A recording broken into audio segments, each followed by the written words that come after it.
إن الحمد لله نحمده ونستعينه ونستغفره ونعوذ بالله من شرور أنفسنا وسيئات أعمالنا من يهده الله فلا مضل له ومن يضلل فلا هادي له وأشهد أن لا إله إلا الله وحده لا شريك له أشهد أن محمدا عبده ورسوله يا أيها الذين آمنوا اتقوا الله حق تقاته ولا تموتن إلا وأنتم مسلمون يا أيها الناس اتقوا ربكم الذي خلقكم من نفس واحدة وخلق منها زوجها وبث منهما رجالا كثيرا ونساء واتقوا الله الذي تساءلون به والأرحام إن الله كان عليكم رقيبا يا أيها الذين آمنوا اتقوا الله وقولوا قولا سديدا يصلح لكم أعمالكم ويغفر لكم ذنوبكم ومن يطع الله ورسوله فقد فاز فوزا عظيما أما بعد فإن أصدق الحديث كتاب الله تعالى وخير الهدي هدي محمد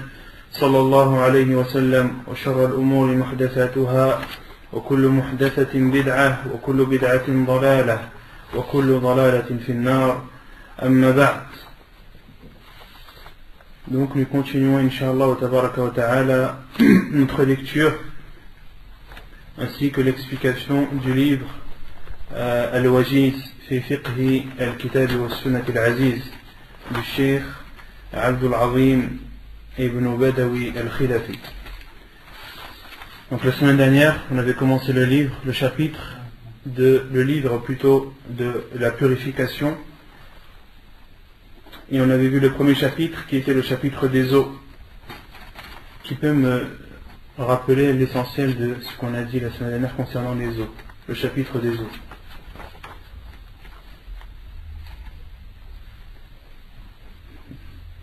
Personne? On avait dit que l'eau, toute eau qui descend du ciel ou qui sort de la terre est pure. On avait cité les preuves sur cela. De même qu'on avait dit que l'eau elle restait pure, que c'était la base, la règle c'est que toute eau qui descend du ciel ou qui sort de la terre est pure jusqu'à la preuve du contraire. Et l'eau reste pure même si elle est mélangée à une chose pure tant que ça reste de l'eau. On avait dit également que l'eau devient impure à partir du moment où une chose impure y a été introduite.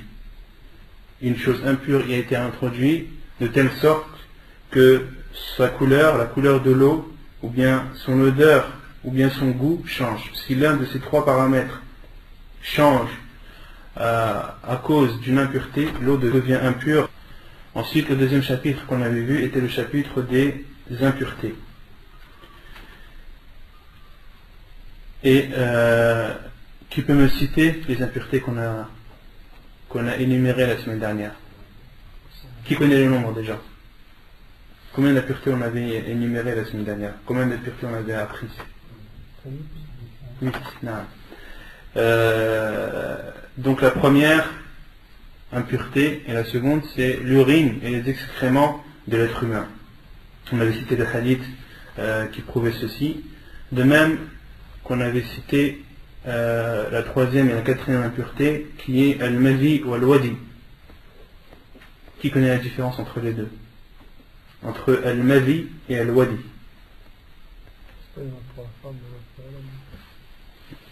Non, le wadi, c'est ce qui sort du corps de l'homme.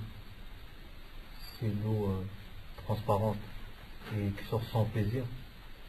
Et le madi, c'est le sperme. Al-madi, c'est une eau blanche qui est légère et gluante qui sort de l'homme ou de la femme. Donc là je parle de al-madi lorsque la personne est en état d'excitation sexuelle. Et ce liquide, al-madi, sort sans que la personne s'en rende compte. Contrairement à al-wadi, c'est, on avait dit, une eau blanche, épaisse, gluante, qui sort chez l'homme après l'urine. Donc ces deux liquides sont impurs. Ce sont des impuretés. De même qu'on avait cité les excréments. Donc la cinquième impureté était l'excrément des animaux qui nous sont interdits à la consommation. La preuve est lorsque le prophète alayhi salam voulait faire l'istijmar, il a demandé à un des compagnons de lui apporter des pierres, et le compagnon lui a apporté 2 pierres radiyallahu anhu, avec un crottin d'âne. Et le prophète alayhi salam a pris les 2 pierres et a jeté le crottin, un crottin dur. Et il l'a jeté en disant que c'était une impureté. Or l'âne est un animal, l'âne domestique est un animal qui nous est interdit à la consommation. De même qu'on avait cité le sang des menstrues, que c'était une impureté. De même aussi le sang des lochis est une impureté, car la femme qui est ses lochis a les mêmes jugements que la femme qui a ses menstrues.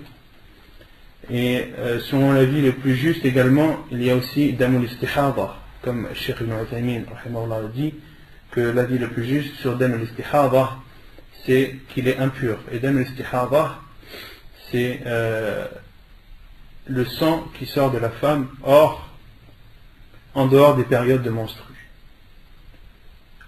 En dehors des périodes de menstrues. Et la preuve que c'est une impureté, c'est qu'une des compagnonnes du prophète alayhi salam, une des sahabiyat, lui a dit: ô envoyé d'Allah, je suis une femme qui a toujours ses menstrues et qui ne se purifie jamais, qui n'est jamais pure. Et le prophète sallallahu alayhi wa sallam lui a répondu: ce n'est pas des menstrues, mais c'est al-istihada, c'est un autre sang. Et ensuite le prophète sallallahu alayhi wa sallam lui a dit: فَإِذَا طَهُرْتِ فَإِغْسِلِي عَنْكِ الدَّمْ وَصَلِّي. Et lorsque tu es impur, lorsque tu es pur, c'est-à-dire lorsque tes menstrues sont terminées et que ce sang continue à couler, lorsque la période des menstrues est terminée, le sang qui coule, qui sort de la femme, n'est plus le sang des menstrues. Il y a damul hayd, qui est le sang des menstrues, et damul istihada, qui est un autre sang qu'on peut appeler l'hémorragie. En fait, c'est une hémorragie interne. Le prophète a dit que c'était une veine qui écoulait ce sang. Et la preuve que ce sang de l'istihada est impur, c'est que le prophète sallallahu alayhi wa sallam lui a dit: lorsque tu es pur, c'est-à-dire lorsque tes menstrues se sont arrêtées, farsili anka ad-dam, nettoie le sang, c'est-à-dire le sang de l'istihada. Et lorsque le prophète sallallahu alayhi wa sallam demande ou ordonne de laver quelque chose, c'est que cette chose est impure. Et Inch'Allah, concernant le hayd ou l'istihada, on verra ceci concernant le sang des menstrues, le sang de l'hémorragie, des lochis, et tous les jugements qui y sont attraits, on verra ça dans les cours prochains, Inch'Allah. La septième impureté, et on avait dit la bave de chien. On avait cité le hadith du prophète alayhi salam, qui dit que lorsqu'un chien a léché un de vos récipients, lavez-le 7 fois, dont une avec du sable. Et on avait cité la 8e chose qui était impure. Et concernant ad-dam aussi, il y a, selon l'avis le plus juste également, al-rajih min aqwali ahli al-ilm, que ad-dam al-masfouh, le sang qui sort de la bête lorsqu'on l'égorge. Ou ad-dam al-masfouh, Cheikh Ibn Uthaymin dit aussi que c'est le sang que l'on retire d'une bête alors qu'elle est encore vivante. Donc ad-dam al-masfouh, c'est le sang qui sort d'une bête au moment où on l'égorge, ou bien le sang qu'on extrait d'un animal alors qu'il est encore vivant. Et ceci se faisait beaucoup pendant l'époque de la Jahiliya. Avant l'arrivée de l'islam, les Arabes, lorsqu'ils avaient soif, buvaient le sang de chameau alors que le chameau était encore vivant. Ils le piquaient et buvaient son sang. Et ce sang, Cheikh Ibn Uthaymin dit qu'il fait partie de ad-dam al-masfouh.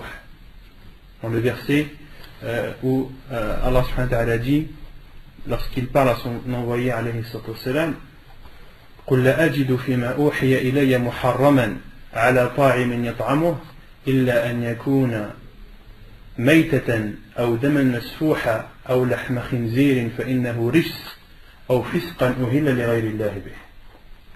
Donc Allah subhanahu wa ta'ala dit selon le sens des versets, dit au Muhammad, La ajidu fima uhiya ilay, je n'ai trouvé dans ce qui m'a été révélé, La ajidu fima uhiya ilayya muharraman ala ta'imin yat'amuh, je n'ai trouvé dans ce qui m'a été révélé de choses interdites à la consommation, si ce n'est al-mayta, la bête morte, ou daman masfouha. Ad-daman masfouh, comme je vous l'ai dit, c'est le sang qui sort de la bête lorsqu'on l'égorge ou lorsqu'elle est vivante.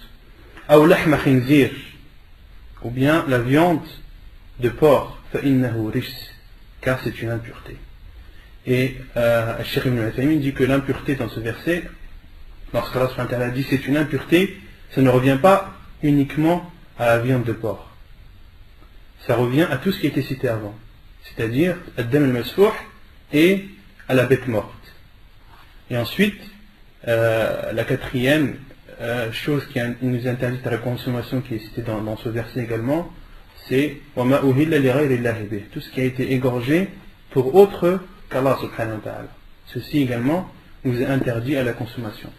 Et les exemples qui ont été cités dans ce verset ne sont pas, c'est des exemples, ce sont uniquement des exemples, ce ne sont pas les choses qui nous sont interdites à la consommation et seulement. Non, il y a d'autres choses qui nous sont interdites à la consommation, qui ne sont pas citées dans ce verset. Donc, pourquoi j'ai cité ce verset? C'est la preuve que ad-dam al-masfouh est impur.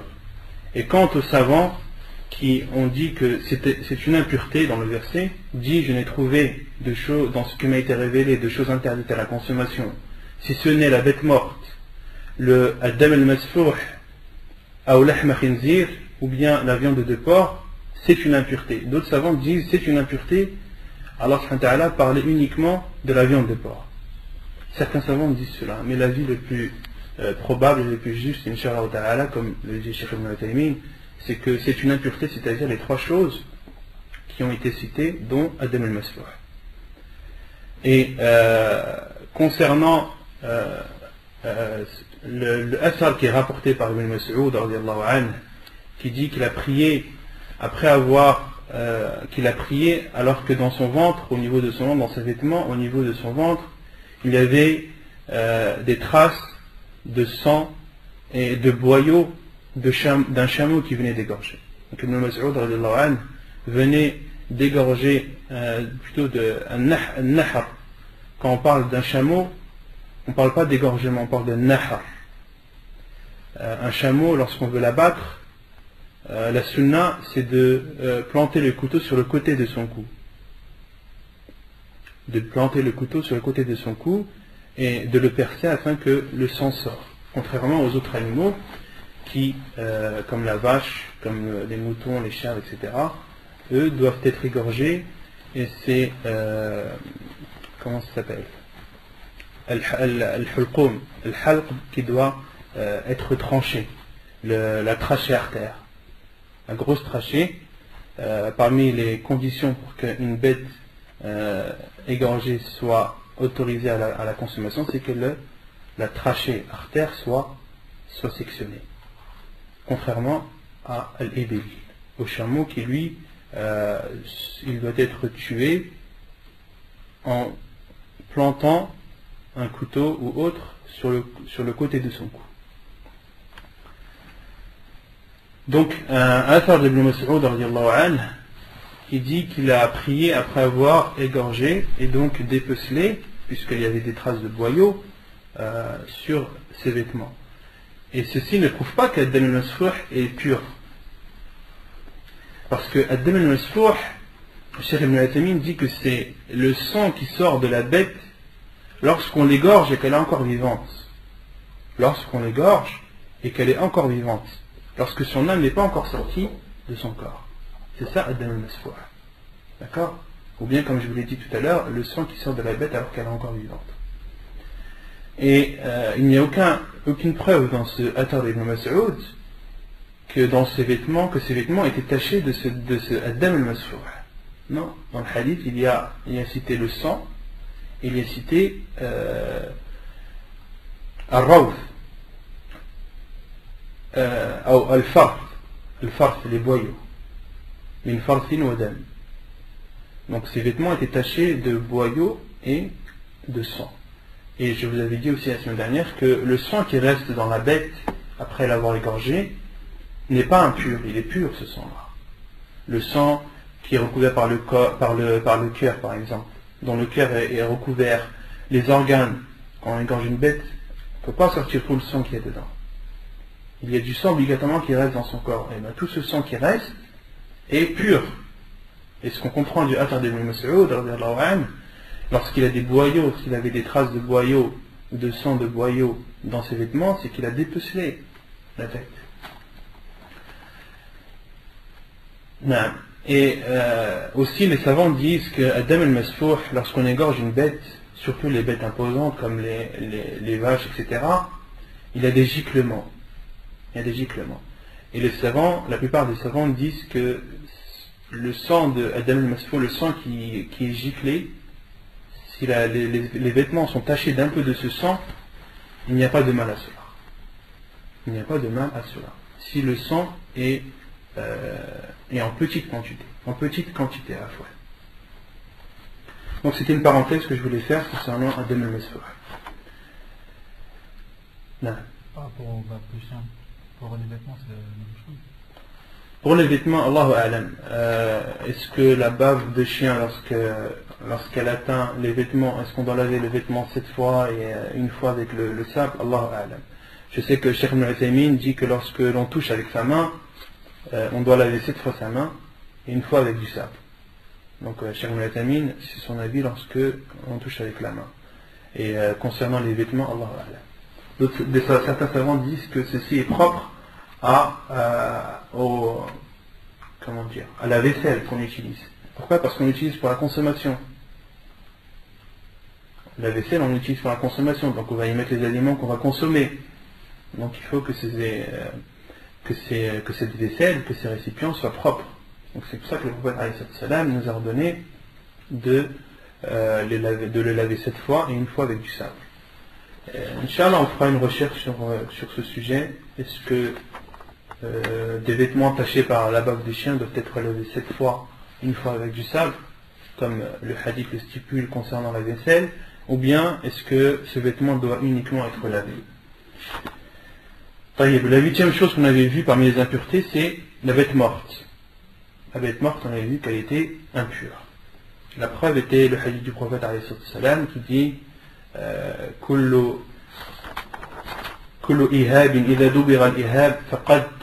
lorsque la peau de la bête morte est tannée, elle devient pure.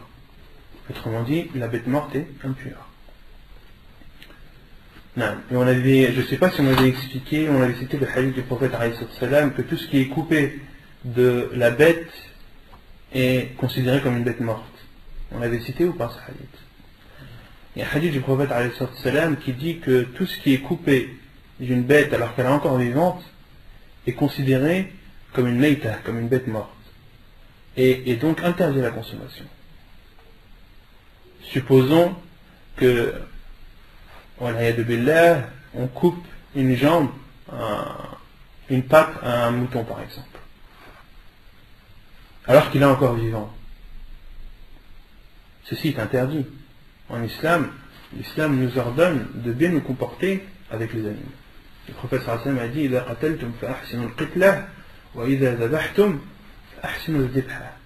Et lorsque vous égorgez, faites-le de la meilleure des façons. Faites-le d'une façon qui fera le moins souffrir la bête.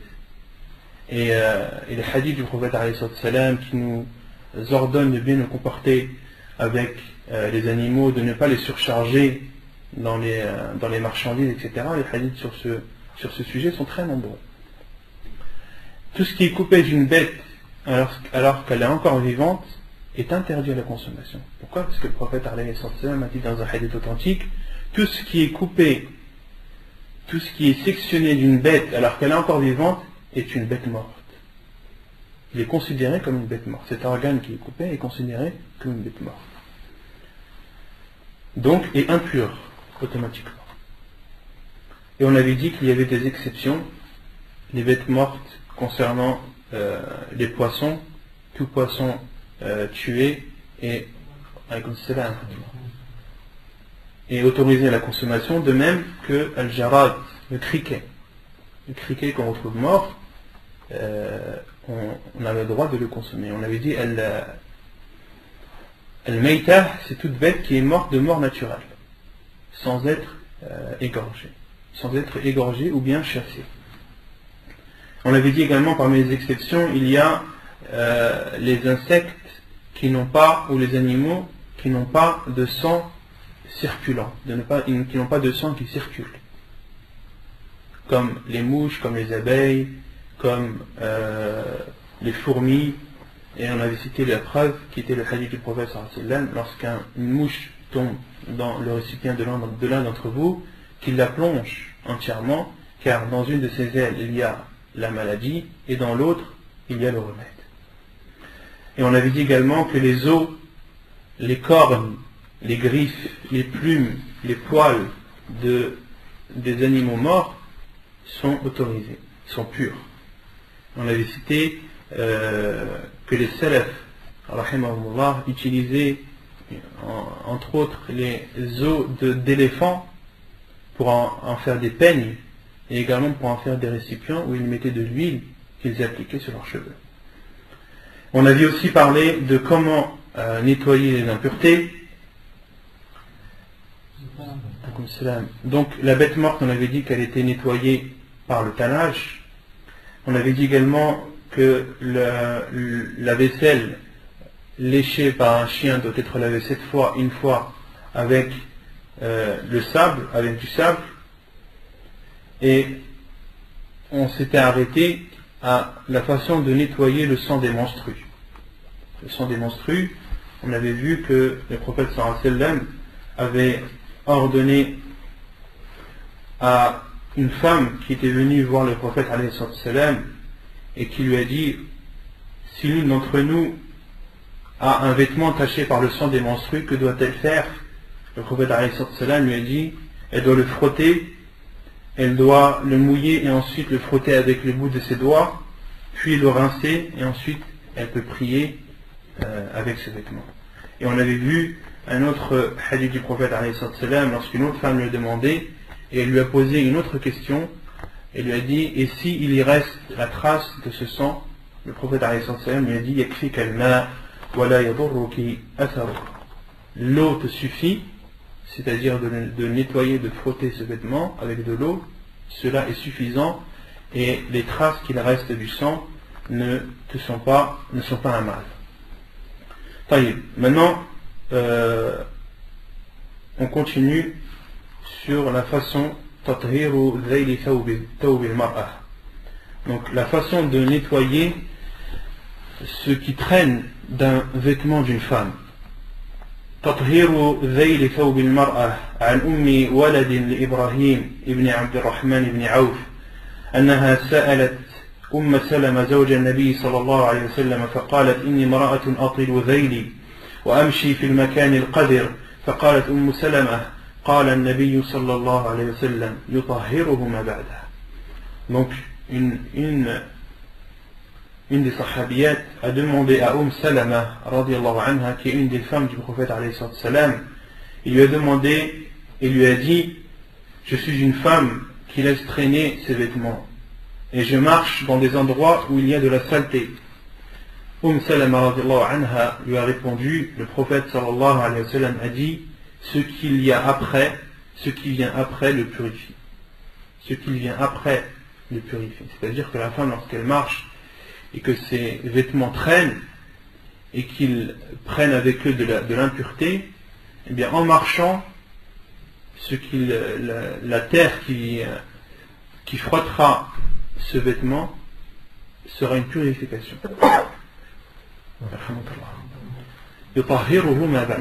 Donc ce qui le suit, c'est-à-dire ce qui suit le vêtement après avoir touché de l'impureté, ce qui le suit est sa purification. تطهير الثوب من بول الصبي الرضيع. Donc la cinquième chose, la cinquième façon de nettoyer les impuretés, c'est comment nettoyer l'impureté d'un vêtement taché par l'urine d'un enfant, d'un garçon qui est nourrisson. Et le garçon nourrisson, comme le dit Cheikh Ibn Uthaymin, parmi les conditions, c'est qu'il ne mange pas de nourriture, ou que la nourriture n'est pas son aliment essentiel, que son aliment essentiel, son alimentation essentielle est le lait. Selon عن أبي السمح خادم النبي صلى الله عليه وسلم قال النبي صلى الله عليه وسلم يغسل من بول الجارية ويرش من بول الغلام. الحديث صحيح أخرجه النسائي وابن داود.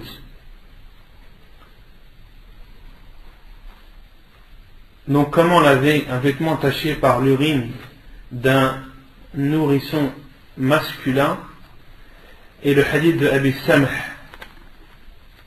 qui dit que le prophète alayhi salatu wassalam a dit le vêtement taché par l'urine de la petite fille doit être lavé, et quant à celui qui est taché par l'urine d'un nourrisson masculin, d'un garçon nourrisson, doit être arrosé.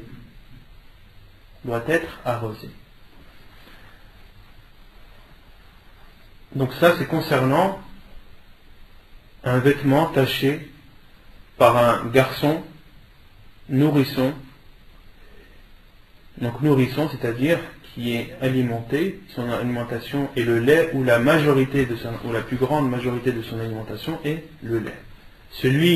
Un petit enfant qui est nourri par de la nourriture autre que le lait n'est pas considéré dans ce hadith.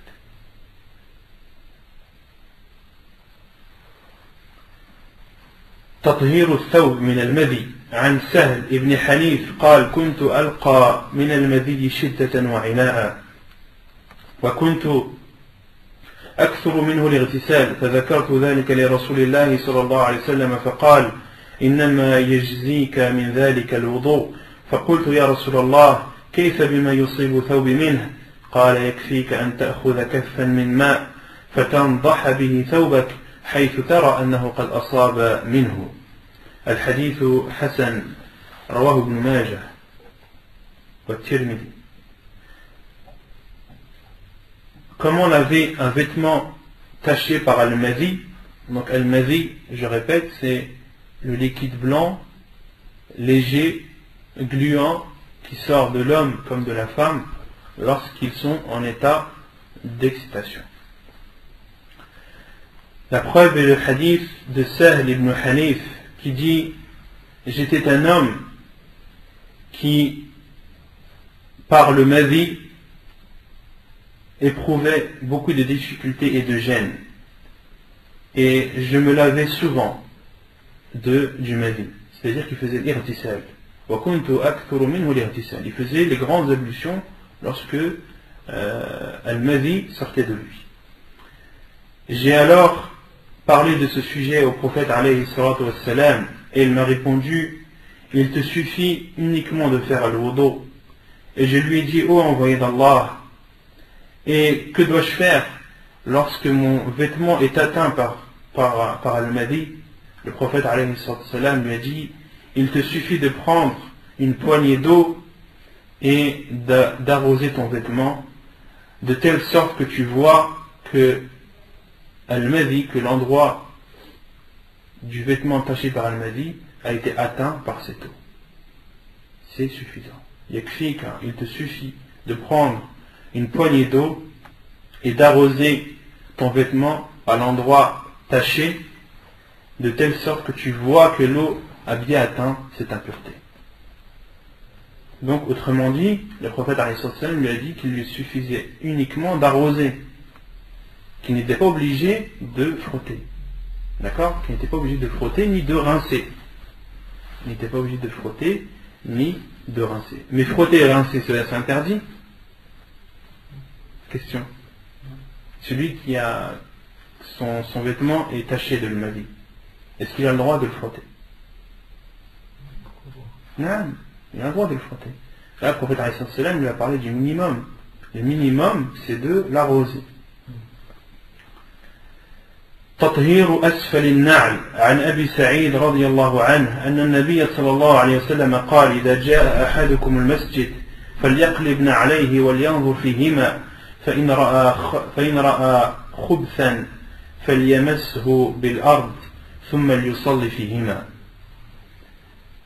La façon de nettoyer le dessous des chaussures ou des sandales. Selon Abi Saïd radiyallahu anhu, le prophète sallallahu alayhi wa sallam a dit, lorsque l'un d'entre vous arrive à la mosquée, qu'il retourne ses chaussures ou ses sandales et qu'il les regarde, qu'il les vérifie. S'il voit une impureté, qu'il les essuie alors par terre, puis qu'il prie avec. Avec les chaussures ou les sandales. Donc parmi la sunna du prophète alayhi salam, c'est de prier avec ses chaussures ou avec ses sandales. De temps en temps de prier avec des chaussures ou sandales et de temps en temps prier pieds nus. Et les savants à notre époque ont dit que prier dans une mosquée où il y a des tapis avec des chaussures, c'est pas conseillé du tout. Au contraire, c'est une source de fitna. Car c'est un problème qui a été connu dans certaines mosquées où des jeunes qui voulaient appliquer cette sunna sont rentrés dans la mosquée avec leurs chaussures. Donc vous imaginez les dégâts et la colère des gens de la mosquée. Et les savants disent, celui qui va appliquer la sunna du prophète alayhi salam, lorsqu'il prie dans une mosquée où il y a des tapis, qu'il prie pieds nus ou avec des chaussettes. Et lorsqu'il prie à l'extérieur, qu'il est en voyage ou autre, qu'il en profite pour appliquer la sunna du prophète alayhi salam et la faire revivre en priant avec ses chaussures. تطهير الأرض عن أبي هريرة رضي الله عنه قال قام أعرابي فبال في المسجد فتناوله الناس فقال لهم النبي صلى الله عليه وسلم دعوه وهرقوا على بوله سجلا من ماء أو ذنوبا من ماء فإنما بعثتم ميسرين ولم تبعثوا معسرين. La façon de laver la terre, le sol. Comment laver le sol lorsqu'il est atteint d'une impureté? Selon Abu Hurairah radiyallahu anhu, un homme est rentré à la mosquée et a uriné. Les gens se sont dirigés vers lui et le prophète alayhi salam leur a dit laissez-le et versez sur son urine un seau d'eau ou un récipient d'eau car vous avez été envoyé pour faciliter et vous n'avez pas été envoyé pour rendre difficile les choses. فإنما بعثتم ميسرين ولم تبعثوا معسرين. Et ensuite le cheikh dit, donc Abdul Azim ibn Badawi, وإنما أمر النبي صلى الله عليه وسلم بذلك استعجالا لطهارة الأرض فلو تركت حتى جفت وذهب أثر النجاسة طهرت لحديث ابن عمر رضي الله عنهما قال كانت الكلاب تبول في المسجد وتقبل وتدبر زمان رسول الله صلى الله عليه وسلم فلم يكونوا يرشون شيئا. الأثر عفوا صحيح كما في صحيح أبي داود للشيخ الألباني رحمه الله. Ensuite le cheikh dit, et le prophète alayhi salatu wassalam a ordonné qu'on nettoie ou qu'on verse de l'eau sur l'endroit où a uriné ce bédouin pour isti'jal al-tahara, pour accélérer la purification. Et il dit, car si on avait laissé l'urine sans l'avoir arrosé, jusqu'à ce qu'elle ait séché et que toute trace ait disparu, la terre serait devenue pure. La terre serait devenue pure. Et ensuite il cite la preuve qui est un athar rapporté par Ibn Umar radiallahu anhuma. Ibn Umar radiallahu anhuma a dit: les chiens entraient dans la mosquée et urinaient taboulu fil masjid wa tuqbilu wa tudbir, et elles venaient et partaient au temps du prophète sallallahu alayhi wa sallam, et il ne l'arrosait de rien du tout. Il ne l'arrosait de rien du tout. Il n'arrosait pas l'endroit où urinaient ces chiens. Donc au temps du prophète alayhi wa sallam, une mosquée, c'est pas comme à notre époque, il n'y avait pas de tapis, c'était du sable. Et la preuve que c'était du sable, vous avez sûrement dû lire des hadiths où lorsqu'il y avait des fortes pluies, les fronts des compagnons d'Aranhum étaient tachés de boue. La preuve qu'ils priaient à même le sol. Et la mosquée était uniquement recouverte de paille ou autre pour protéger du soleil. Donc, sinon le sol c'était du sable. Et au temps du prophète alayhi salam, les chiens entraient et sortaient et urinaient parfois dans la mosquée. Et les compagnons du prophète alayhi salam n'arrosaient pas cet endroit avec de l'eau. Ceci prouve que l'urine, lorsqu'elle sèche ou autre impureté qui est présente sur la terre, sur le sol, lorsqu'elle sèche et que toute trace de cette impureté n'est présente, le sol redevient pur. Le sol redevient pur. Et le hadith où le prophète alayhi salam a ordonné qu'on arrose, ici le cheikh dit que le prophète alayhi salam a fait cela pour accélérer la purification du sol. Pour accélérer la purification du sol.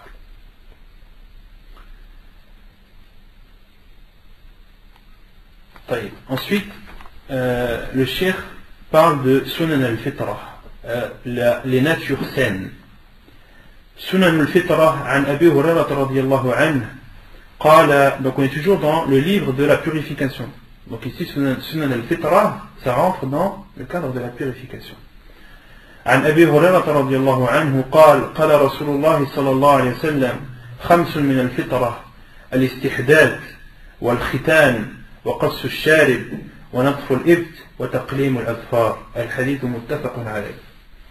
والاستحداد هو حلق العانة، سمي استحدادا لاستعماله الحديدة وهي الموس، ويكون بالحلق والقص والنتف وغير ذلك. Selon Abu Hurairah, le prophète sallallahu alayhi wa sallam a dit: 5 choses font partie des natures saines, font partie de la nature saine. Al-istihdad, le fait de raser, ici le cheikh dit raser, couper ou bien épiler les poils du pubis. Raser, couper ou bien épiler les poils du pubis. Wal-khitan, la circoncision, wa qassu sharib, de diminuer la moustache, de couper la moustache, wa natful ibd, d'épiler les aisselles, wa taqlim al-adfar, et couper les ongles.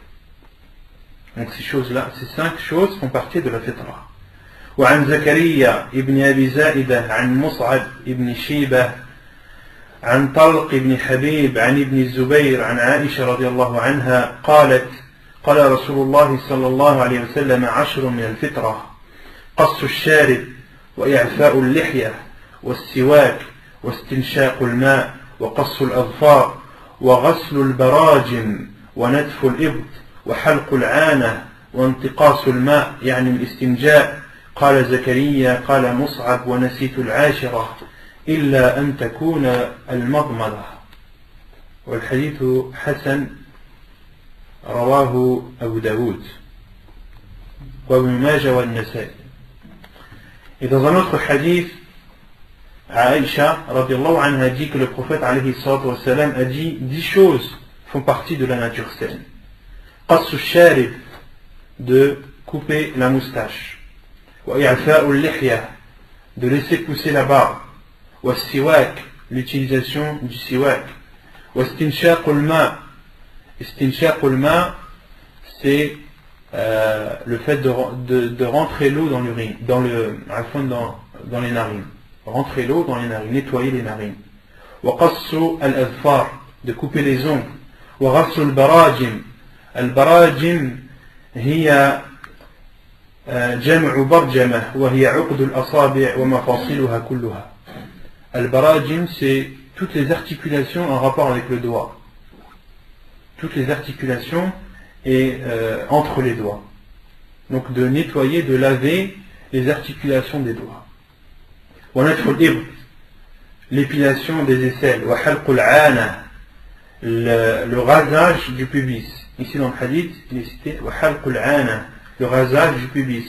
وانتقاص الماء, الاستنجاء, يعني الاستنجاء.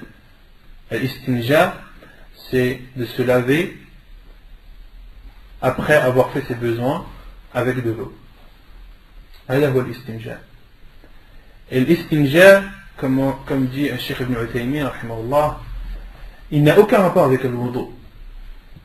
Beaucoup de gens font le rapport entre l'istinja et le wudu. Ceci est faux. L'istinja, c'est de nettoyer les impuretés qui sont présents sur les parties après avoir fait ses besoins, que ce soit de l'urine ou des excréments. L'istinja, c'est de nettoyer ces impuretés avec de l'eau. Et ça n'a aucun rapport avec al-wudu.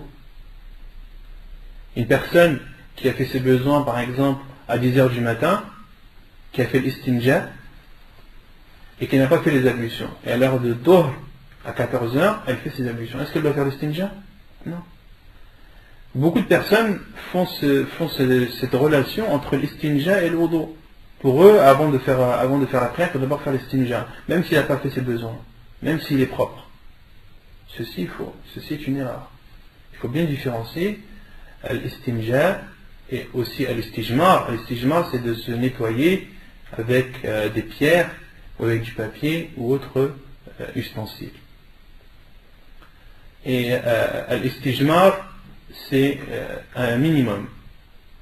Une personne qui se nettoie après avoir fait ses besoins avec du papier, à notre époque, c'est autorisé, ça suffit. Il n'est pas obligé de se nettoyer avec de l'eau, même si l'eau est présente. Les savants disent qu'une personne a le droit de faire l'istijmar même quand l'eau est présente. C'est pas comme un tayammum. Un tayammum, il y en a qui dit lorsque l'eau est présente, le tayammum est annulé. L'istijmar et l'istinja, c'est pas pareil. L'istijmar ou l'istinja, la personne a le choix entre les deux. Soit elle fait l'istijmar, ou soit elle fait l'istinja, soit elle se nettoie avec du papier, à notre époque, avec 3 pierres au minimum. Et concernant le papier, Cheikh Ibn Uthaymin dit qu'il faut se nettoyer, il faut essuyer au moins 3 fois. Car l'istijmar, parmi les conditions de l'istijmar, c'est de se nettoyer avec au minimum 3 pierres. De s'essuyer au moins 3 fois, avec 3 pierres. Ça c'est le minimum de l'istijmar. Et les savants en ont déduit, en ont fait l'analogie à notre époque, avec les papiers, de s'essuyer au minimum 3 fois. Donc une personne qui s'essuie avec du papier, même si l'eau est présente, c'est autorisé. Il devient pur. Et à partir du moment où on connaît cette règle, on connaît ce que les savants ont dit à ce sujet, ça facilite beaucoup de choses. Il y a beaucoup de gens qui délaissent la prière ou qui la retardent. Pourquoi? Parce qu'elles n'ont pas pu faire l'istinja. Je suis parti aux toilettes, j'avais pas de bouteille, j'avais pas d'eau, donc j'ai pas pu faire ma prière. T'as du papier dans les toilettes, ça te suffit. Le prophète alayhi salam se nettoie avec 3 pierres. Et les savants disent que l'istijmar, tu as le droit de le faire même quand l'eau est présente. Et le mieux, comme le disent la plupart des savants, c'est il est autorisé aussi de rassembler les deux. De faire l'istinja et l'istijmar. Comme Cheikh Ibn Baz le dit, comme Cheikh Ibn Uthaymin aussi le dit, comme Muhammad Aman al-Jami, rahimahullah, le dit également. La plupart des savants disent que on peut rassembler aussi les deux. L'istijmar et l'istinja. Pourquoi? Car c'est encore plus hygiénique. Et les savants disent aussi que l'istijmar enlève l'impureté, mais n'enlève pas les traces. Et l'istinja, lui, enlève la trace. Enlève toute trace d'impureté. Contrairement à l'istijmar, de se laver avec une pierre ou autre, ça enlève l'impureté, mais ça n'enlève pas les traces à 100%. Et c'est pour ça que les savants disent que celui qui rassemble les deux, l'estijma et l'istinja, c'est encore mieux, car c'est encore plus propre. Et d'autres savants, comme Cheikh Al-Albani, rahimahullah, eux considèrent que de rassembler les deux, ça fait partie de l'abus dans la religion. Ça fait partie de la ghulu fi din. Car ce qui était rapporté par le prophète alayhi salam, c'est soit l'istijma, soit l'istinja. Et certains hadiths ou athar des compagnons qui disaient qu'il rassemblaient entre l'istijma et l'istinja, Cheikh Al-Albani rahimahullah n'a pas considéré authentique ces chaînes de transmission. Ce sont des faits rapportés par les compagnons qui ne sont pas authentiques. Et l'avis le plus juste, wallahu a'lam, comme la plupart des savants le disent, c'est qu'il est autorisé de rassembler les deux. Pourquoi? Car c'est plus hygiénique. Et la cause, pourquoi est-ce qu'on utilise l'istijmar et pourquoi on fait l'istinja, c'est pour enlever l'impureté. Donc plus tu enlèves l'impureté, et mieux c'est. Wallahu a'lam. Donc parmi al-fitra, parmi la nature saine, il y a l'istinja, et ensuite le rapporteur dit: et j'ai oublié le 10e, si ce n'est al-madmadah. J'ai oublié la 10e chose, si ce n'est al-madmadah. Al-madmadah, c'est de se laver la bouche. Et Ibn al-Qayyim, rahimahullah, concernant al-fitra, il la divise en deux. Il dit: il y a sunan al-fitra, elle se divise en deux. Une qui est en rapport avec le cœur, la nature saine en rapport avec le cœur, c'est-à-dire cette nature saine qui est en rapport avec le cœur, elle purifie du shirk. Elle purifie du shirk et des péchés. Et sunan al-fitra qui est en rapport avec le corps, celle-ci, elle purifie le corps. Celle-ci, elle purifie le corps. C'est pour ça qu'on voit une personne, comme les savants le disent, parmi les preuves qu'Allah subhanahu wa ta'ala a établies au-dessus de son trône, qu'Allah subhanahu wa ta'ala est au-dessus des cieux, c'est qu'une personne, par sa nature saine, sait, par son sens inné, sait qu'Allah subhanahu wa ta'ala est au-dessus du ciel, au-dessus des cieux. Une personne dont l'idéologie, qui n'a pas été influencée, qui n'a pas été égarée, une personne que l'on prend, à qui on n'a jamais parlé, à qui on n'a jamais demandé où était Allah, à qui on n'a jamais expliqué, on lui demande où est Allah, instinctivement, par sa nature saine, par sa fitra, il va dire qu'Allah subhanahu wa ta'ala est au-dessus de ses cieux, au-dessus des cieux. Et les savants, comme Ibn Qayyim rahimahullah, ont cité plus de 1000 preuves qu'Allah subhanahu wa ta'ala est établi au-dessus de son trône. Et parmi ces preuves, ceci, al-fitra. C'était une remarque que je voulais faire, le fait que Ibn Qayyim rahimahullah divise al-fitra en deux, la nature saine en deux, la nature saine en rapport avec le cœur qui purifie du shirk, et la nature saine en rapport avec le corps qui purifie le corps. Donc une personne qui a la nature saine est pure de corps et d'esprit. Est pure de corps et d'esprit. الختان والختان واجب في حق الرجال والنساء لأنه من شعائر الإسلام وقد قال النبي صلى الله عليه وسلم لرجل أسلم: ألق عنك شعر الكفر واختتن، ألق عنك شعر الكفر واختتن، والحديث حسن كما في صحيح ابن ماجه للشيخ الألباني رحمه الله. Et ensuite, le cheikh ici parle de la circoncision, al-khitan. Donc on est toujours dans le livre de la purification. Et il dit, al-khitan, la circoncision est obligatoire pour les hommes comme pour les femmes, car ça fait partie de l'islam, ça fait partie des principes et des préceptes de l'islam. Et le prophète alayhi salatu wa salam a dit à un homme qui venait de se convertir: enlève ou débarrasse-toi des cheveux de la mécréance et circoncis-toi. Hadith jugé bon par Cheikh Al-Albani rahimahullah. Et ça, c'est l'avis de l'auteur du livre, Abdullah Abdul-Azim ibn Badawi, que la circoncision est obligatoire pour les hommes comme pour les femmes. Non. La circoncision pour les femmes. Les savants, il y a trois avis concernant la circoncision. Des savants qui disent que la circoncision est obligatoire pour les hommes comme pour les femmes. Parmi eux, Ibn al-Qayyim, rahimahullah, il cite ceci dans son livre Ahkam al-Mawlud. Il considère que la circoncision est obligatoire pour les hommes comme pour les femmes. D'autres savants disent que la circoncision est obligatoire pour les hommes et préférable pour les femmes. Et cet avis, Cheikh Ibn Uthaymin est de cet avis, Cheikh Al-Albani, rahimahullah, Cheikh Ibn Baz, Cheikh Al-Fawzan à notre époque.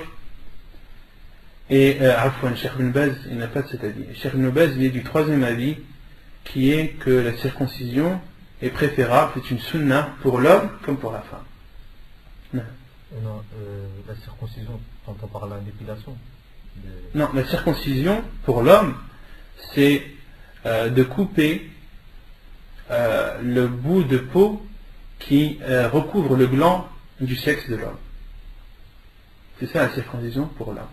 Et la circoncision pour la femme, c'est de couper une petite partie du clitoris. Et malheureusement à notre époque, et les savants sont très clairs à ce sujet, que la circoncision doit être faite par des personnes qualifiées. Doit être faite par des personnes qualifiées par des médecins, que ce soit pour les hommes comme pour les femmes.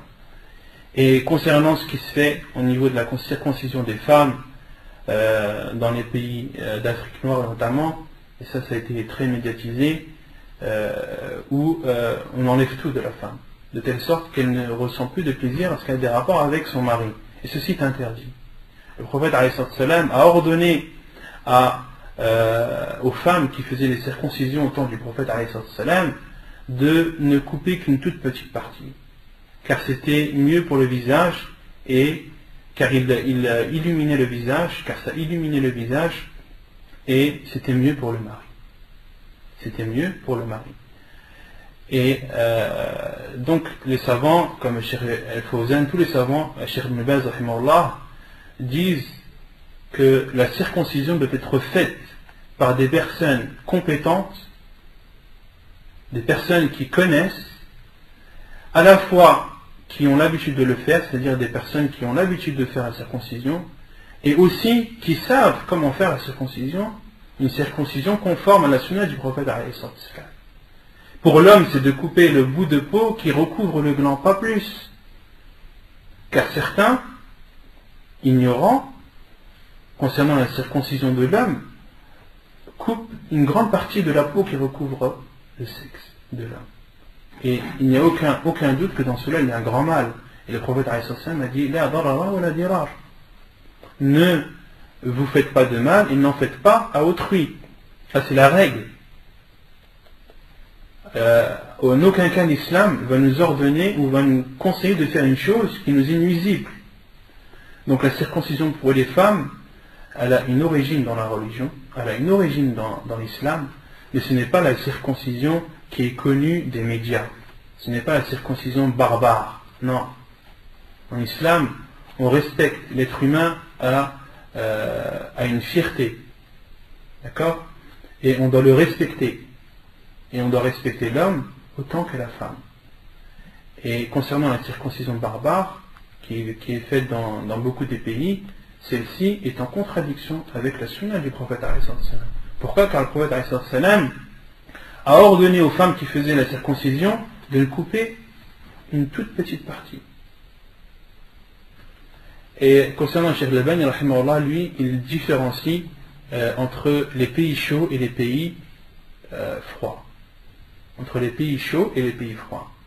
Les pays chauds, la femme a cet organe, ou cette partie de son organe, qui a tendance à grossir.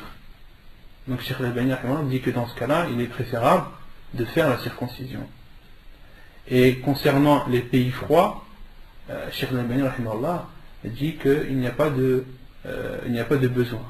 Il n'y a pas de besoin pour la femme de faire la circoncision dans les pays froids.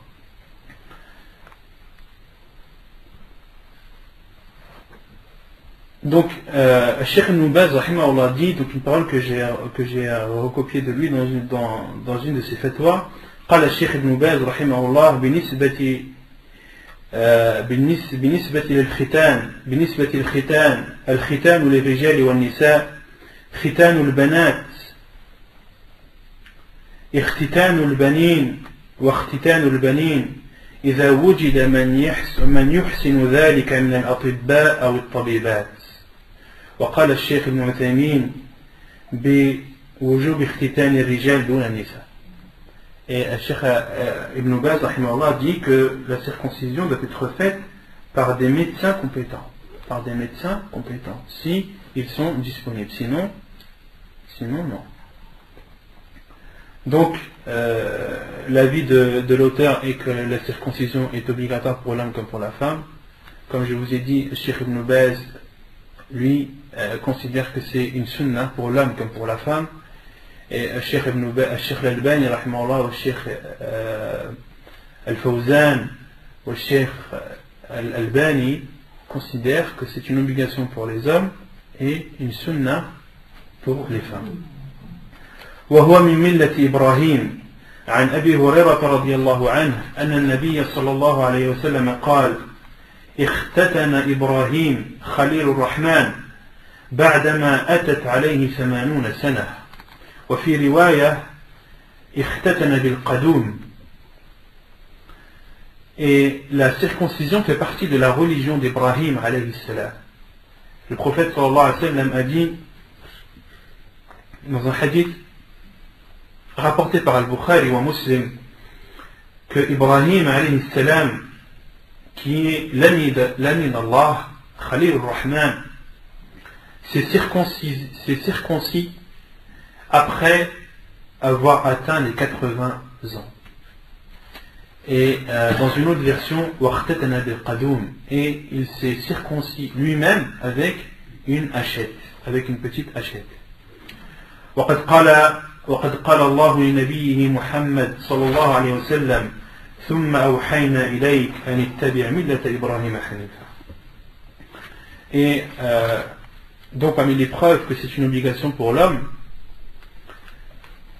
le cheikh dit que ça fait partie de la religion d'Ibrahim. Donc on a cité le hadith où le prophète a dit qu'Ibrahim s'est circoncis à l'âge de 80 ans avec une hachette. Et Allah subhanahu wa ta'ala a dit dans le Coran, selon le sens, en parlant à son prophète Muhammad sallallahu alayhi wa sallam, il lui a dit: puis nous t'avons révélé, suis la religion d'Ibrahim qui était vouée exclusivement à Allah.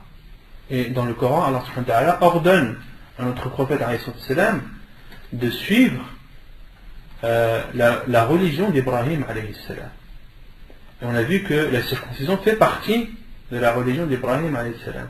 Donc autrement dit, elle est obligatoire pour l'homme. Surat al-Nahl, verset, donc c'était Surat les abeilles, verset 133. ويستحب أن يكون الختان في اليوم السابع للمولود لحديث جابر أن رسول الله صلى الله عليه وسلم عق عن الحسن والحسين وختنهما لسبعة أيام. وعن ابن عباس قال 7 من السنة في الصبي يوم السابع يسمى ويختتن الحديث والحديثان وإن كان في كل منهما ضعف لكن أحد الحديثين يقوي الآخر إذ مخرجهما مختلف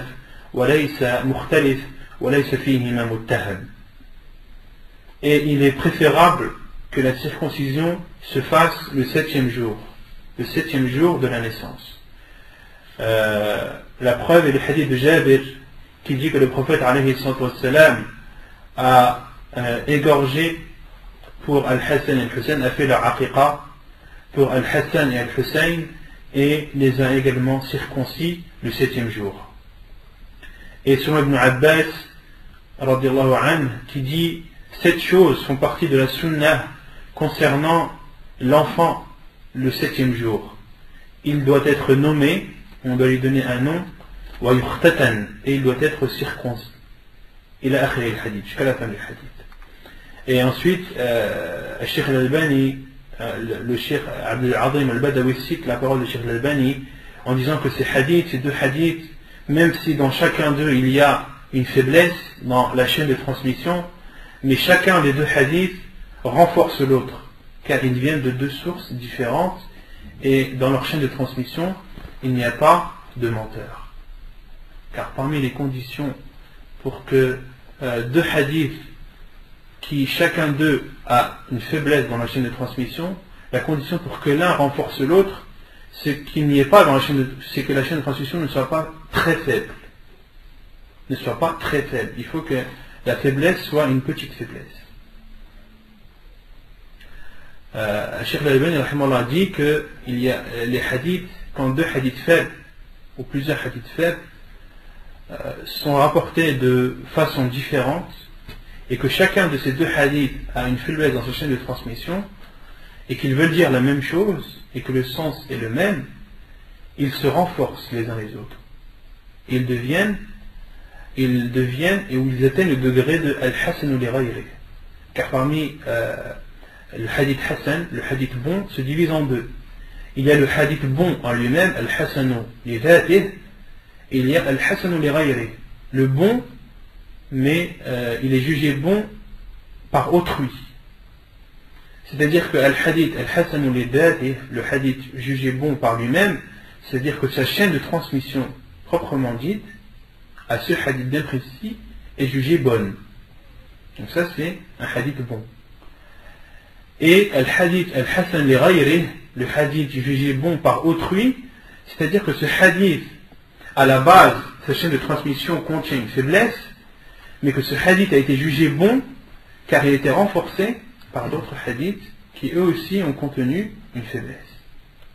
Non. Si sa chaîne de transmission elle est bonne, pourquoi il n'est pas sahih? Parce que le hadith sahih, le hadith authentique, c'est un degré supérieur que le hadith bon. Inch'Allah, on verra si on pourra faire des cours sur Mustalah al-Hadith, mais parmi les conditions, il y a des conditions bien précises pour qu'un hadith soit authentique. Et si certaines conditions ne sont pas respectées, on ne peut pas considérer ce hadith authentique, mais il descend au degré de bon. D'accord? Donc il y a une différence entre le hadith bon, al-Hasan, et le hadith authentique. Les conditions sont plus dures à respecter dans un hadith authentique que dans un hadith faible. Un hadith bon, un hadith Hasan. Donc ici, les deux hadiths qu'on a cités, celui de Jabir et la parole d'Ibn Abbas, dans chacune de ces chaînes de transmission, il y a une faiblesse, mais les deux se renforcent. إعفاء اللحية واجب وحلقها حرام لأنه تغيير لخلق الله وهو من عمل الشيطان القائل ولآمرنهم فليغيرن خلق الله وحلقها تشبه بالنساء وقد لعن رسول الله صلى الله عليه وسلم المتشبهين من الرجال بالنساء. الحديث صحيح كما في صحيح ابن ماجه. Ensuite, le fait de laisser pousser la barbe.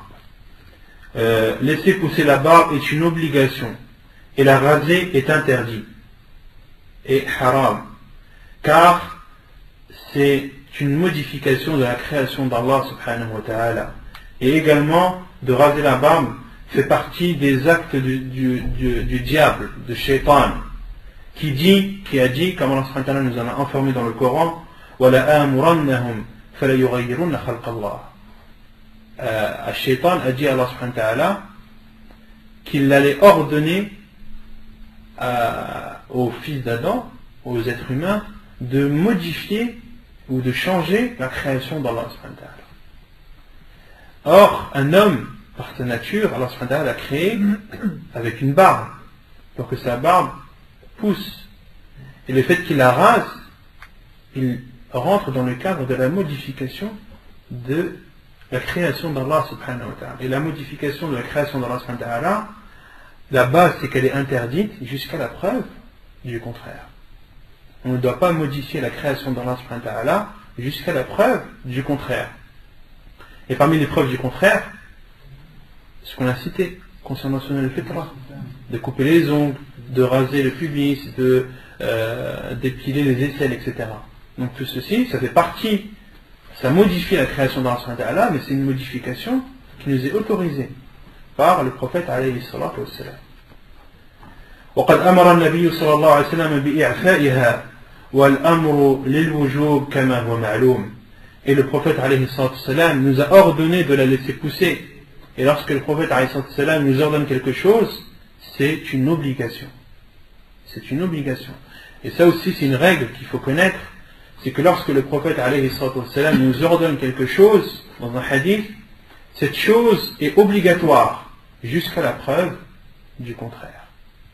Jusqu'à la preuve du contraire. Et ça c'est une règle qui est incontestable. Car quand, comme le dit Cheikh Al-Albani, certains disent non, le prophète sallam, lorsqu'il ordonne quelque chose, c'est pas obligatoire. C'est préférable jusqu'à la preuve que c'est obligatoire. Et Cheikh Al-Albani leur répond, on dit vous qui dites que la base dans un commandement ce n'est pas l'obligation, si vous ordonnez à quelqu'un de faire quelque chose et qu'il vous dit non, c'est pas obligatoire, comment est-ce que vous allez réagir? Comment est-ce que vous allez réagir? Vous allez être énervé, vous n'allez pas comprendre. Et si tu ordonnes à quelqu'un, je ne sais pas, de t'apporter un verre d'eau, tu dis apporte-moi un verre d'eau, il te dit non, je ne suis pas obligé. Comment tu vas le prendre? Tu vas mal le prendre. À la base, si tu lui demandes de t'apporter un verre d'eau parce que tu as soif, c'est une obligation pour lui, il doit le faire. Et ça, c'est un être humain. Alors que dire d'une chose qui nous est ordonnée par le prophète sallallahu alayhi wa sallam, avec tout le respect qu'on lui doit, avec toute l'obéissance qu'on lui doit également. Lorsque le prophète sallallahu alayhi wa sallam nous dit quelque chose, qu'est-ce qu'on doit dire? Sami'na wa ata'na, nous avons entendu et nous obéissons. Et on ne doit pas faire partie de ceux qui disent Sami'na wa asayna, on a entendu et on n'écoute pas, on désobéit. Nous avons entendu mais nous désobéissons. Non. Le prophète alayhi wa sallam, la règle est claire sur le fiqh. Lorsque le prophète alayhi wa sallam ordonne quelque chose, cette chose est obligatoire jusqu'à la preuve du contraire. وعن أبي هريرة رضي الله عنه قال قال رسول الله صلى الله عليه وسلم جز الشوارب وأرخ اللحى خالف المجوس. الحديث صحيح رواه مسلم. Selon Abu Hurayra radiyallahu anhu, le prophète sallallahu alayhi wa sallam a dit diminuez vos moustaches, c'est-à-dire coupez-les, wa arkhul liha, et laissez pousser vos barbes, wa khaliful majus, et ne faites pas comme al-majus, comme les mages, ceux qui adorent le feu. وعن ابن عمر رضي الله عنهما عن النبي صلى الله عليه وسلم قال خالف المشركين وفروا اللحى وأحفوا الشوارب. Le prophète alayhi wa sallam dit ne faites pas comme les associateurs, laissez pousser vos barbes et taillez vos moustaches. Donc dans ce hadith, le prophète alayhi wa sallam nous ordonne, il dit waffiru liha, arkhul liha. Donc c'est une obligation. Et avant de finir, j'ai seulement oublié de citer, d'expliquer une chose dans le hadith qu'on a cité concernant la circoncision. Lorsque le prophète alayhi wa sallam a dit à cet homme qui venait de se convertir, le prophète alayhi wa sallam lui a dit débarrasse-toi des cheveux de la mécréance et circoncis-toi. Qui a compris ce que le prophète alayhi wa sallam lui voulait dire par débarrasse-toi des cheveux de la mécréance? Non. Est-ce que ça veut dire que celui qui se convertit doit se raser obligatoirement? On sait que celui qui se convertit il doit faire al-ghusl. Ça, les hadiths sont clairs. Mais ici, le prophète a dit à cet homme Alqi anka ash-sha'r al-kufr, débarrasse-toi des cheveux de la mécréance. Non, c'est sha'r tawi. Les pubis, il parle. Non, il parle des cheveux de la tête. Sha'r, non. Les savants ont expliqué, on dit que le prophète lui a dit Alqi anka ash-sha'r al-kufr, débarrasse-toi des cheveux de la mécréance, car il parlait à un homme qui avait le frère a raison dans une partie, mais pas totalement. car cet homme avait une partie dans ses cheveux qu'il laissait pousser. Il avait une partie de ses cheveux qui était long, et même quand il se rasait, il laissait cette partie, il ne la touchait jamais. Il y avait une partie dans ses cheveux qu'il laissait toujours pousser, qu'il ne coupait jamais, qu'il ne rasait jamais. Même quand il se coupait les cheveux ou quand il se rasait la tête, il laissait toujours cette partie. Et ceci, ça faisait partie d'une religion. Ça avait un rapport avec la religion de cette personne. Et donc, ces cheveux-là, le prophète ﷺ les a nommés les cheveux de la mécréance. Et le prophète ﷺ lui a ordonné à cet homme, lui a dit, débarrasse-toi des cheveux de la mécréance, c'est-à-dire débarrasse-toi de ces cheveux que tu laisses et que tu ne rases jamais. Comme l'a cité celui qui a expliqué Sunan Abi Daoud, Sahib al-Awn al-Ma'boud.